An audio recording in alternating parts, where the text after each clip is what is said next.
Ошондуктан Кутман Уланов жеңүүчү аталды. Биз Кутман Улановду мына ушундай оор беттеште жеңишке ээ болушу менен куттуктайбыз. Азыр болсо кезектеги жұп бүгүнкү күнү сиздерге сунуштай турган акыркы жұп. Баймурат Сайтиев көк бурчтан чыкты. Мына кызыл кийиминен, бирок мээлеи көк. Ал эми көк кийимчен жана мээлейинде кызыл байламтасы бар. Ал өзбекстандык Абдумалик Хаджиматов. Экөөнүн боюнун узундугунда айырма бар. Баймурат Сайтиев бул жерде Баймурат Сайтиев менен Абдумалик Хаджиматовдун ортосунда 10 сантиметр айырма бар. Кагаз жүзүндө мына ушундай, иш жүзүндө бирок чындыгында бул uzun экени байкалып турат. Баймурат Сайтиев Тогуз-Тородон, Жалал Абад облусу Тогуз-Торо районунан, жана ошондой эле Ормонхан Вев Профайт 18, Арфа 18 турнирлеринде жеңүүчү аталган Баймурат Сайтиев. Абдумалик Хаджиматов болсо, ал Өзбекстандын Андижанынан болот. Бою 1 метр 65 сантиметр. Жана Муайтай боюнча спорттун чеберлигине талапкер.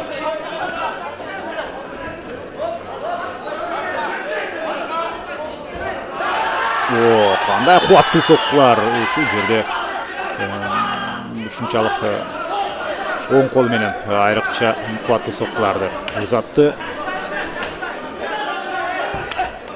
Жана каршы өттүнген атаандашына дагы бир соккуну узатуу менен өтө кызыктуу беттешке бизде болууда.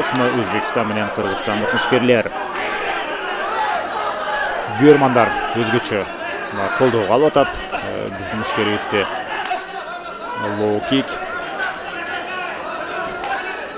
Дагы бир лоу кик алып учурда эки тараптан тең жалаң лоу киктер гана иш жүзүнө ашып атат.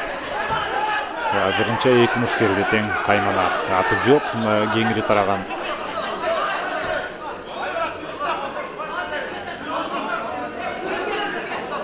Аралыкты акырындап жакындатып келүү үчүн бир аз артка чегинип, ошол замат кайрадан атаандашка кирип келүү аракетин негизинен жасашы керек болот. Абдумалик Хаджиматов атескерсинче Баймурат Сайтиевде анда мүмкүнчүлүк бар. Баймурат Сайтиев 1999 жылы төрөлгөн, Мырза Айдар Алиевдин шакирти. Бир топ жаш мушкер, бирок жаш экенине карабастан өзүн өтө ишенимдүү алып жүрөт. Абдумалик Хаджиматов болсо Надыр Кадыровдун шакирти. Өзбекстандагы көптөгөн мушкерлер дал ушул Надыр Кадыровдун кол астында машыгат. Жана колунун боюнун узундугун Баймурат Сайтиев иш жүзүнө ошону колдонуп, иш жүзүнө аны ашырыш керек аракетин. Тизе менен башты өтүү көздөй соккузат эле Абдумалик Хаджиматов ал учурда Баймураттын бутуна кирип келди.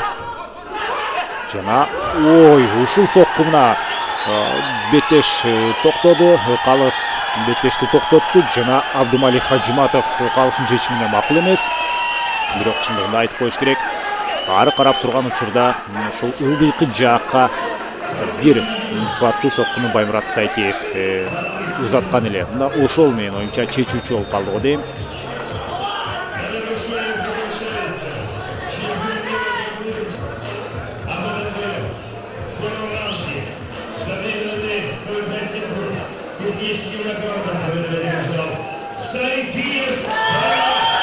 Баймурат Сайтиев ошентип биринчи раунд эле жеңүүчү аталды. 5 мекендешибизди жеңиши менен куттуктайбыз. Эсиңиздерге салып коелу, бул Вев Профайт